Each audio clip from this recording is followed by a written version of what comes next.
Good morning, good morning, good morning. Welcome everybody. My name is Jared from Jib2. Today I'm gonna do what I've been meaning to do for quite a bit. It shouldn't really take that long.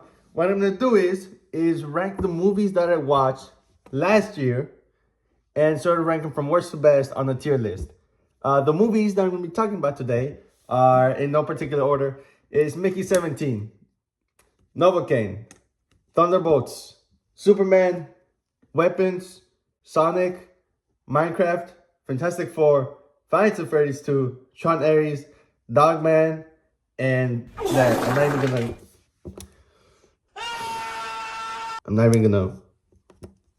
mention the name. I'm not even sure if I'm gonna bother putting it up, to be honest. Anyways, from the very bottom, I'm gonna give it to this movie.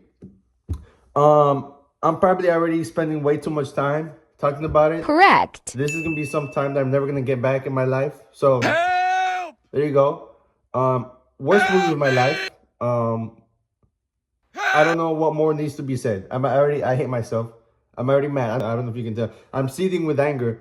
Just I'm not even gonna give it a score. And then if you love yourself, don't watch it. If you hate yourself, don't watch it. Going at the very bottom. Worst movie of my life. Let's get right to it. Starting at 11, I'm gonna give it to Dogman. Now I know the rest of the guys, Wyatt, Brandon, Ian, and Bailey, they think it's the best movie of all time. I disagree. This movie is mid. When I watch it, you can probably see the video linked in the description. I didn't feel anything. I felt numb. I was bored. I wasn't even falling asleep. Taking a nap was more fun than watching this movie. So this one, Dogman, I'm gonna give it a 5. I felt nothing. I felt nothing. You know what? No. I'm gonna give it a 4. Number 10, FNAF 2. Now I know that this seems to be like pure cinema, the best movie of all time, better than FNAF 2. Everybody seems to be praising it. This is fan service the movie, and even at fan service, it does a bad job of doing that. I think it's pure garbage. The script is horrible. I'm looking right at you, bro. I'm looking at you, Scott. It sucks. Let's see. Where do it's corny. It's cringy. It's cringy. Like, oh, by the way, spoilers for these movies. I'm gonna talk about them. It's let's see, the Will animatronics don't even show up for that long. It's like boring up until the animatronics show up and what's his name? Schmidt starts playing FNAF 2 in real life. That's when it starts getting interesting. The toy animatronics didn't even show up for that much. They barely spoke, but they didn't really do much. It was more like a Vanessa-centered story. Mike kind of just took a backseat. It was very convenient. Like Vanessa, I think there was this one scene where she crashed her car, and then Michael's or Schmidt's friend shows up. He's like, "Yo, you need a ride?" Hello? Hello? Like what? And at the end of the movie, like they'll tell animatronics, and then that's where the OG animatronics come in. They're like, It's like, okay.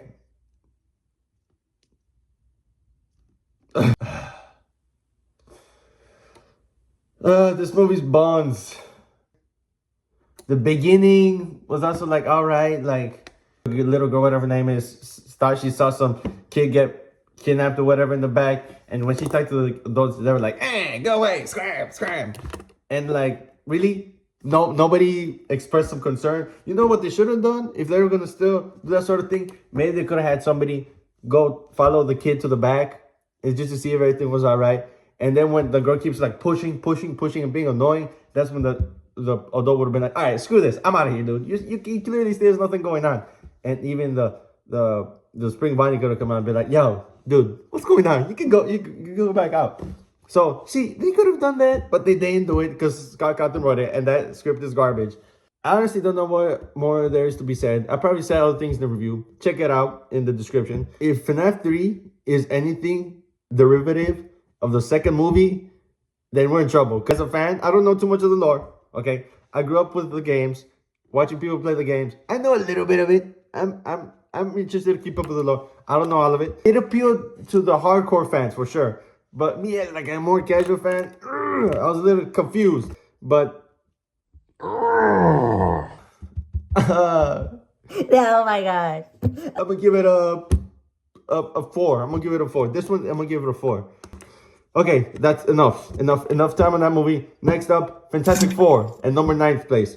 Okay, the action was good. The action was definitely good. The effects were really nice. The world building was nice. I mean, dude, there was this one scene where like she gives birth to like her baby in space. I think I can also speak for the other guys when they said that I was tearing up. Like it was beautiful.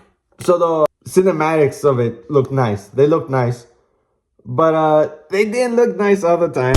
It looked wonky. It looked weird sometimes. It did look weird, especially when they came with the baby and the thing, like, and then them interacting together. That was a little bit weird. It did look weird. It did take me out of it. The retro futuristic vibes that the film capture was nice. But at the end of the day, I didn't really feel all that memorable. This movie felt like incomplete. Like the beginning was, I don't know, montage. The thing didn't really have a character. He kind of got wasted. He just said, "It's strawberry time," and then he just died. This movie really would have benefited from not having all those deleted scenes having cut out from the movie. Because, like, I have a feeling that we're really not going to get to see much else of this universe past Doomsday and Secret Wars. So it's kind of like a shame. Also, this movie felt like the third installment of a trilogy. In the first movie, they introduced Galactus. This dude's a big threat. You guys know that this guy's a big deal. Especially if you guys have played Lego Marvel Superheroes. Shout out Lego Marvel Superheroes. First movie, they decide to bring Galactus, and guess what? He goes away. I don't know if he dies. Who knows if he's coming back? But yeah, it didn't really resonate with me too much. This is like probably one of those movies you'd watch at least once. I'd probably watch it again only if it was with a couple of friends. But I'm not really in the mood for watching it. I feel like once is enough. It's really not all that memorable. It's not the best movie. I think me personally, I still really like the OG Fantastic Four. This was, it's whatever. I'm gonna give it like I'm between a 5 and a 7. I think 7 is too generous. Let's give it a 6. Let's give it a 6 right in the middle. 6 out of 10. All right, up next, Minecraft. This movie's mid. I'm gonna give this one a 5. Okay. Now you may be wondering, why is Fantastic Four 6 but at 9th, but Minecraft 5 but at 8th? Well, this movie is funny, but it's not funny. It's cringy and corny. This is one of those movies that on its own, like when you watch it by yourself, it's like, what am I watching? But you watch it with friends, you have a good time. So if you have friends, well, if you don't, get you some. But this is the sort of movie you want to watch with your friends, where like you just sort of like laugh at whatever's going on the screen. You don't even question it. You just turn off your brain. You just go, oh my god, that's so funny. This is that movie for you. I was expecting something like Napoleon Dynamite, since the same director who made Nacho Libre and Napoleon Dynamite made this movie. So I was like, oh, it's gonna be big. No, it's a corn fest. The movie's alright. It's entertaining. It's barely entertaining. That's why Minecraft, even though I liked it a little bit less than Fantastic Four, is still being placed where it is. So yeah, Minecraft 5 out of 10. Now 7, Tron Ares, easy 6 out of 10. The action carried this movie by far, for sure. That's the best thing about it. A little bit corny, I'm not gonna lie. It was more of that corn fest. The main actor, Jared Leto, I have no affiliation with him, by the way. He's all right. I mean, he's a good actor, I'm not gonna lie. But he's just weird. This guy's like a cult leader and like a pedo. So like, as the movie itself, 6 out of 10. Action by far. Action and music, even though it was a little bip loud, carried this movie. I feel like this film was meant to be seen in theaters. And when my friends and I watched it, we watched it in in IMAX with 3D glasses. So I feel like definitely elevated it. I mean, it took some getting used to at first. I felt like I could see everybody's pores. But after that, it wasn't too bad. I feel like it definitely elevated the ranking for me. But yeah, 6 out of 10. Now, Sonic. This Justine. This movie came out in December 2024, and I watched it in early January 2025. So because it released in 2024, it is automatically excluded. Though I do recommend it since Jim Carrey carries that movie. I really wouldn't watch those movies if it wasn't for that guy. And it really is a fun time. It's enjoyable to watch, especially if you have friends. Again, get you some friends if you don't have them. But yeah, excluded. 5, I'm gonna give it to Novocaine. This is the first. It might have been one of the first, if not the first, Mr. movie that we watched with my friends and I. This movie was really nice. It was entertaining. The action was really nice. There was like a little love story that was like a little twist. I can't remember much other than the movie was creative. The premise alone, like this guy doesn't feel pain and like he tries to save his girlfriend or something who turns out to be working with the mafia leader or some sort of bank robber guy. This movie is definitely rated R. I remember it's very fuzzy. It's in here, but it's very fuzzy. But I remember walking out. It was like definitely my favorite movie for like a good bit, for a little while. It was entertaining. It was definitely entertaining. I love to watch it again. I feel like giving this one 7, 8. I'm gonna give this one a 7.5, maybe 8. We'll see. Moving on to number 4, Mickey 17. This movie's good. I like this movie. I watched it with Ian. I mean, I'm not sure what else I can say about it. Nicely shot. The cloning effect, however they did it, it was just stunning. It was beautiful to look at. I'm not sure what else I can say about it. Yeah, it was a nice film, but when I left the theater, did it have me walking out feeling inspired? No. I'm not sure if that's what I meant to do. This was up there for a while on my list of like favorite movies, but some other movies came along. I'm gonna give this one like a 7 or 8. I might have to switch it with Novocaine. I'm not too sure. I feel like Mickey 17 was definitely had more of a production, had more quality to it than Novocaine did. That's probably why I bump it up. But then again, this Mickey 17 takes place like in the future with cloning and bugs and snow and stuff. Novocaine doesn't do that. So there's that. Whatever. We'll see where this ranks. Number 3. Okay, Now we enter the top 3. We are entering the top 3, guys. This is not a drill. Top 3. I'm gonna give it to Superman. Okay, believe it or not, when I first watched this movie, again, video in the description, it was alright. I didn't like it. I did not like it. I gave this movie a 6 out of 10. The humor was goofy, dude. James Gunn humor, where like it's probably like funny once, and then like the second time it's not so funny upon watching the second time. Some of the camera movement was probably too dynamic for my taste. Like I like when he does the little. I like when he does a little bit of that, but like I think he overdid it. Like you can see if you've seen his movies, you can see like a little evolution where like he started like experimenting with that as he did more shows and more movies. You can sort of see that he implemented the whole thing into his movies, and like I feel like it was a little nauseating. I'm not gonna lie. Lex Luthor was a whiny crybaby. He honestly did nothing for me. Like the acting was solid. I think it takes some sort of good acting to like really portray some pure hatred. That's impressive. I'm gonna give it to the guy. But this guy just seemed jealous of him. Like he just seemed whiny. He's like, oh, why can't it be me? I hate him. I'm crying. I hate you. like other than that, it's kind of petty. I'm not gonna lie, it's kind of petty, and that dude just gets tossed around like a rag doll. But this dude gets insanely disrespected. He got a paid mid-comers by Crypto of all people. Oh my gosh. Okay, this is Jared from Post here, talking about Lex Luthor getting absolutely disrespected. I just want to elaborate that yes, it is funny seeing being tossed around like a rag doll. It is. I find it funny. It's laughable. Okay, it was comedic, but it was also kind of came at the expense of Lex Luthor as a character and having me take him serious. Seeing him being taken down by a dog and being like tossed around like he was a pile of garbage, it was just, it didn't help. That didn't help. Okay. That was laughable. Look at this guy. Okay, the big thing that people are talking about this movie is the reveal that Superman's parents are like basically like telling Superman to take over the world. I don't like that. But in the service of the film, it does make sense. I know that in the comics they've explained how like Superman was sent to Earth to sort of like take over it and make a new world. and spread your seed. But like the way that they went around it in the movie, I didn't really like. I still stand by this.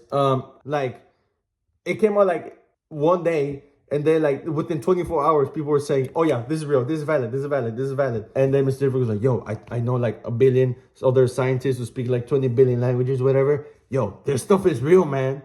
This stuff is real, man." Like what? Okay. Like what? Like it could. I was hoping that Lex Luthor might have doctored it. Okay, that would have made sense. But for it to be real, okay, that's okay. Okay, okay, it's real. Okay, let's pretending that it's real. Even though in my head canon, I would have wished that Lex Luthor might have doctored it. The way that they went around it was just odd. Like, it comes out like 2 seconds later. Oh yeah, this stuff is real. Like what? What? I didn't like that. But how it does work for the film, though, I see this, is that when it came to the podcast speech with Superman, where he's like, your actions make you who you are. That's what makes you special. That worked because of that little thing that the parents revealed to Superman. So I'll give it that. But they could have approached it a little bit better. That sort of discussion, that little deal. Pros: the relationships between Lois and what's his name, Superman.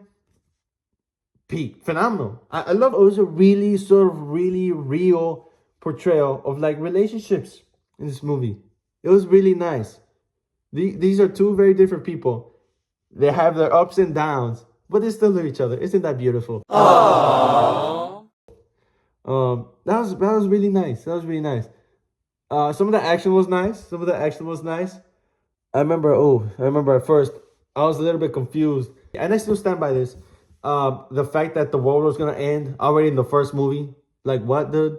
Like this is probably like the first movie in the DCU, this new DCU universe that you're introducing us to, and already the world's already gonna end in the first movie. Like, could it just be a little bit lower stakes? This is like the sort of film that you wanna have in movie 3 or like Justice League sort of movie. This was basically Justice League the movie, but not really, with Superman in it. So there was that. I didn't really mind the Justice Gang. I thought they were a nice addition. I didn't really complain. I like Mr. Terrific. Mr. Terrific stole the show. He was awesome. So it was nice seeing them. There was a really nice shot where he's like, that was nice. There was a couple of really nice shots. When I watched it the second time, this movie really did it for me. This movie did something this movie never done before for me. It really made me want to become a better man. It really made me want to become more hopeful, more positive, more optimistic. And that's a really wonderful thing. That alone is a 10 out of 10. Some moments are pure peak, beautiful. This movie is beautiful, but it's still held back by some of the usual sort of quips and tropes, stuff that James Gunn does in his movies, which I hope he changes, because I think people are starting to get annoyed. As people are starting to see that there's a formula to this, and just change it, bro. Change it in the second one. All right. Oh shoot, I've been recording for a while. Whatever. We're talking movies, right? I love it. Anyways, number 2, weapons. All right, this movie was scary. It was quiet. It was tense. The screen was enormous. It was frightening, dude. If you get really paranoid really easily, I probably watch it around with a couple of people. It's a good movie. It's a good movie. What it does is that it starts one way. You sort of see one side of the story. And then as the movie progresses, you sort of see all of the other point of views that sort of led up to this moment. And like, it's really nice seeing how like everything comes together. It's like finishing a puzzle in real time. That was really nice. How like you could sort of be there as an audience member and sort of try to piece things together. It was really rewarding. That was really satisfying. One thing though, the ending where like up to this point, the movie was rather serious. There were some moments of comedy. But like at the end, it just went like full on. It felt like it did a 180. Because the dude just kept getting tossed around. Bam, bam, bam. I watched the first time. I was like, okay, that's kind of funny. And the second time, okay, all right. Third time, Okay, we get it. fifth, and then It just kept going forever. I was like, okay, next. anyways. That was probably my only nitpick. The movie was horrifying. I couldn't sleep for like a week or two, thanks to Aunt Gladys. That's when you know a movie did something right. I'd watch it again. I definitely, well, I'm not sure I'll watch it. I'm gonna give this movie a 9 out of 10. Genuinely. This movie is good. Why not a 10 out of 10? I don't know. Shoot, it might even be a 10 out of 10. But this next movie, the number 1 spot I have no flaws with it, like at all. I'm talking about none other than Thunderbolts, or should I say, New Avengers. I'm not gonna lie, I didn't really have any high expectations going into this movie. But not only did it deliver, but like it exceeded my expectations. This movie is phenomenal. It's phenomenal. It's a 10 out of 10. The action. The characters, the cast, Beautiful. Though everything. literally everything. Not a single thing I complain about. I love everything. Beginning, middle, end. Minute 1, 2, 3, 4, 5, everything. I love everything about it. I love Sentry. I love everything that they did in this movie. I love the characters, the emotional scenes with the Elena and his dad. That was beautiful. I cried like twice. I watched this movie twice. This movie is beautiful. I love this film. I want more of this. More of this, please. More of this, please. Like, this is really a film that's different. I feel like it's different when it comes to all the other Marvel movies that come before. This movie made me feel something. This made me feel like we had old Marvel back again. And the post-credit scene, that was just a nice little cherry on top. I'd love to rewatch it again. I have no trouble rewatching it again. I love this movie so much. The dynamics with the characters, the costumes, the action, the comedy, the seriousness. This movie is perfect for me. I love this movie. I love it so much. I can't stop saying things about it. I know people don't like it. I know who you are, guys. My brothers and my friends. I know you guys don't like it as much. But I love this. I don't care what you say. I love this movie. 10 out of freaking 10. We need more of this. Please. This movie is really like worthy of calling the New Avengers the New Avengers. You know what I'm saying? Like, I love these characters. And Walker, everybody's sleeping on him. Everybody's sleeping on Magoo Walker. He's amazing. I don't care what you say. I know what you're saying. He killed a guy. Okay, but if a terrorist killed your best friend, would you do the same? Nah, I understand. He kind of pushed it. He might have pushed it. Can we agree on that? Like, he definitely pushed it. He probably wasn't supposed to kill, but it was kind of validated. You could sort of understand where he was coming from. But just because of that, they hate him. Like, the dude still came out and apologized and still tried to save the end of the day at the end of Falcon and Winter Soldier. So, like, this guy wasn't already bad. And the Falcon and Winter Soldier, I'm talking about spoilers about Falcon and Winter Soldier, by the way. At first, like, it's like the show wanted us to hate Walker. Like, this guy, from the very beginning, when he got hired, he became Captain America. He was like, yo, I'm not Captain America. I'm not Steve Rogers. I'm just trying to be the best man that I can be. I'm just trying to do the best. All right? Like, this guy was clearly qualified for the job. Like, he was better than Captain America's stats before he got the serum. He was already at peak human condition before he took the serum in Falcon and Winter Soldier. So he was already the man for the job. But, like, when Falcon gave it away because he didn't want it, dude, somebody had to take that mantle. And then when Walker had it, he was like, yo, that shit doesn't belong to you. Well, dude, somebody had to take it. You gave it away. You literally gave it away. So, like, somebody was going to bound to get it. And I'm the man who's most qualified for the job. Yeah, I know I'm not Steve Rogers. I'm never going to be. I'm not trying to be. I'm just trying to be a good dude. But it just made us hate it. No, guys, do not sleep on Walker. This guy is amazing. Okay, and Sentry, my new favorite. Bob, oh my god. I love you, Bob. Bob is amazing. And apparently they're going to be in Doomsday. So I'm really looking forward to that. I hope we see more of them. I really do. I love this film. You know what? I'm just going to watch it over again. All right. So there we go. You can probably tell the movie's a 10 out of 10. So there's the list. I wish I could have seen more movies, of course. Black Phone, Sinners. I thought that one's good. But yeah, here's to seeing some more. What's your favorite movies that you watched this year? What's the best? What movies did you watch? What movies were your favorites? What movies did you like the least? If you feel like sharing, comment down below. I would judge you if I think you're wrong. Thunderbolts 10 out of 10. So keep that in mind. But other than that, feel free to share, please. And yeah, I think that does it. Again, if you want to see the videos, they're down in the description below. We don't have videos for all of these movies. That'll do it. I'll see you in the movie theaters. Jared from JTube out. Roll the outro. Boom.